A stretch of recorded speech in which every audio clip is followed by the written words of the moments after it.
السلام عليكم ورحمة الله تعالى وبركاته. نتمنىكم تكونوا بخير وعلى خير، ويلقاكم هذا الفيديو في احسن الاحوال وفي صحة جيدة.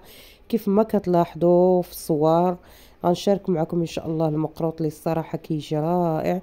ندوزو للطريقة والمقادير على بركة الله. اول حاجة غندير معكم هو العسل. هنا خديت قالب ديال السكر اللي درت فيه يطرو ديال الماء وخليته ليلة كاملة حتى داب على هذا الشكل. ودابا ان شاء الله غادي ندير له واحد القطع ديال الليمون الحامض كيف ما كتشوفوا، وعندي عويدات ديال القرفه انا بغيت ندير به المقروط. ما غنسمو حتى بشي حاجه، غندير فيه غير الحامض والقرفه. غنسد عليه ان شاء الله ونديره فوق البوطه. بعد ما تبدا تصفر الصفاره غندير له عافيه متوسطه ما تكونش مجهده، وغنخليه مده ديال ساعه الا ربع. غادي نطفي عليه وغنخليه حتى يبرد، وبعد ما تدوز ساعه الا ربع ان شاء الله غادي نوريكم. صراحه هاد العسل راني سبق لي وشاركته معكم في القناه، كيجي رائع. انا بغيت الوصفه تكون كامله، داكشي علاش عاودت شاركته معكم. دابا هو باقي جاري ويلاه طفيت عليه. غادي تدوز ليله كامله ان شاء الله ونوريكم القوام ديالو كيف كيولي. وبعد ما دازت ليله كامله وبرد لنا العسل ديالنا، ها هو القوام ديالو كيجي على هذا الشكل. كيجي الشكل ديالو غزال وكيجي بنين. الا لاحظتوا انا نزيد لكم باش تشوفوا، راني كان عندي واحد شويه زعفران الحر اللي درتو فيه، الصراحه كيجي هائل بزعفران الحر. نتمنىكم هذا الا عندكم ديروه، ما عندكمش ما ديروش. بالنسبه للحامض كيولي على هذا الشكل. ملي كيولي لكم الحامض ديالكم في هذا اللون يعني العسل راه طاب. المهم نتمنى انه يعجبكم. ندوزو دابا ان شاء الله باش نشارك معكم المقروط. بالنسبه للمكونات ديال المقروط، عندي هنا نص كيلو ديال السميد، عندي رابعه السميده غليظه والرابعه السميده رقيقه كيف ما كتشوفوا. عندي كاس ما بين الزبده والزيت، عندي كاس ديال الماء وماء الزهر، شويه الملح، معلقه الفورس، وعندي هنا التمر المعجون. من الافضل انكم تاخذوا هذا التمر اللي كيكون شويه رطب، وعندي القرفه، وعندي معلقه ديال الزبده. ندوزو دابا ان شاء الله. دابا بالنسبه لهذا السميد اللي غادي ندير فيه قبيصه الملح، ضروري ديروا شويه ديال الملح. وغادي ندير ديك المعلقه الفورس، الدقيق الابيض غادي نديرها نتوما كيف كتشوفوا نص كاس ديال الزبده وزيت المائده. غادي نبسبس مزيان هذا الخليط. نتمنىكم تجربوا هذا المقروط، الصراحه راه كيجي هائل وكيجي رائع وسهل باش غنحضروه. حاولوا تبسبسوه مزيان في هذه المرحله. وغادي نخليه هو جانبا. غندوز بالنسبه للتمر، غادي هكا نعجنو بين يديا. غادي ندير شويه القرفه، وغادي ندير معلقه ديال الزبده. انا درت زبده سبيسيال. غادي نحاول ندخل هاد الزبده جيدا مع هاد التمر. نتوما كيف كتشوفوا الفيديو راه واضح. وغادي نحاول ان شاء الله نزيد معاه واحد شويه ديال ماء الزهر باش يطلق ليا هاد التمر ديالنا. غير واحد المعلقه ديال الزهر هانتوما كتشوفوا، غير شويه. وغادي نحاول نعجنو مزيان وغادي تشوفوا كيف غيولي. هانتوما كيف كتلاحظوا ها هو التمر ديالو. بعد ما وجدته غادي ندوز ان شاء الله باش غادي ندوز السميده.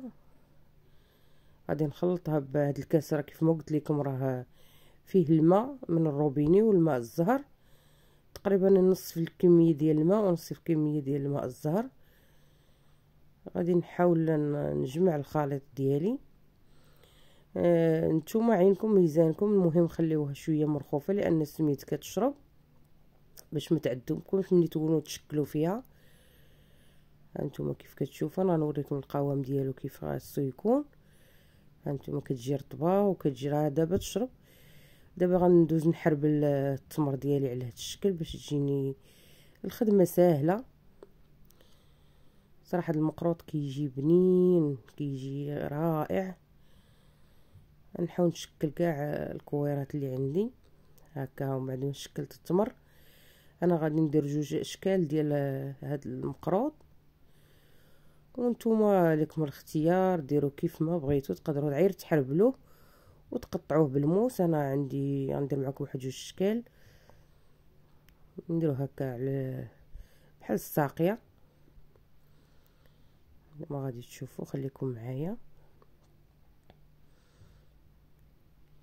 دائما كنديرو، عمري ما شاركته معاكم وقلت دابا علاش لا.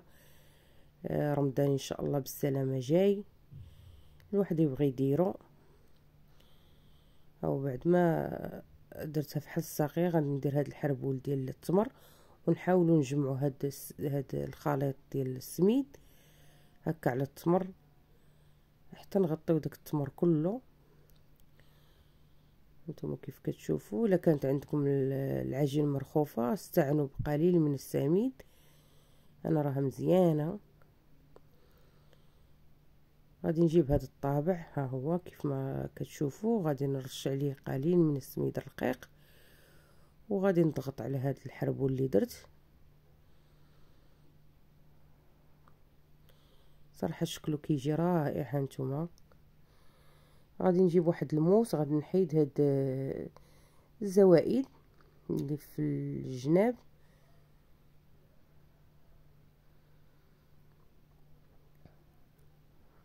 كيف كتشوفوا، وغادي نحاولوا نقادوها.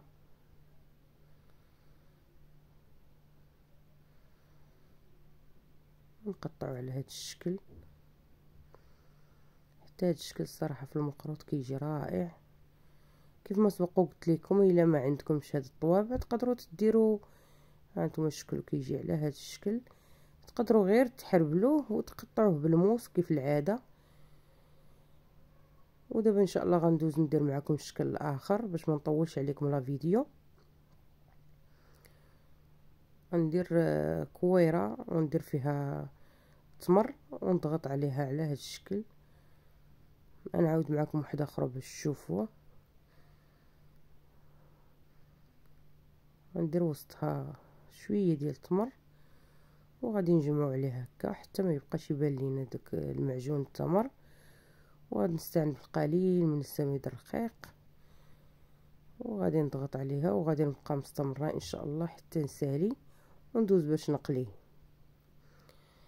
بعد ما ساليته دابا الزيت راه سخنات، حاولوا ما امكن انكم ديروا شويه الزيت كثيره باش يتقلى لنا مزيان. هانتوما كيف كتشوفوا راه تيجي رائع. وما تحاولوش تقلبوه ديك الساعه، خليوه حتى يشد راسو مزيان باش ما يتشتش ليكم.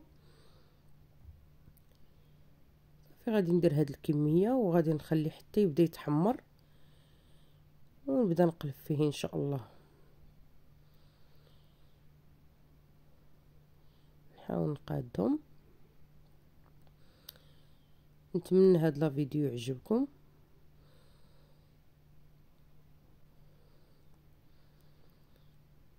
هو بدا كيتحمروا الا لاحظتوا، مره نقلبوهم، اللي تحمرات نقلبوها. ها هو خدنا هاد اللون رائع ونبداو نقلبوا فيهم، اللي تحمرات نقلبوها، اللي باقا نخليوها بحال كنقليو في الشباكيه، بحال القليان ديال الشباكيه تماما. هما دابا ان شاء الله قربوا يطيبوا. اللي طابت غنحيدها، اللي تحمرات وغادي نديرهم في العسل اللي وجدت معاكم.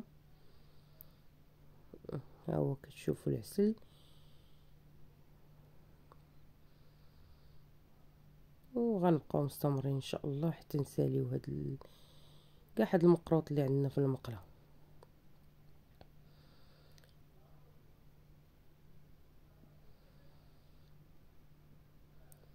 او بعد ما ساليتي درتو كله في العسل، غنحاولوا نضغطوا عليه باش يشرب داك العسل. غنخلي هاد الكميه اللي درت في الاول في العسل وغادي نعمر المقله ديالي بالشكل الاخر باش تشوفوه حتى يتقلى لينا هاد القليه، هاد المقله، ونحيدو داك اللي في العسل ونديرو هذا. وان شاء الله بعد ما نساليو نتلاقاو مع الشكل النهائي وتشوفوا كيف كيجي.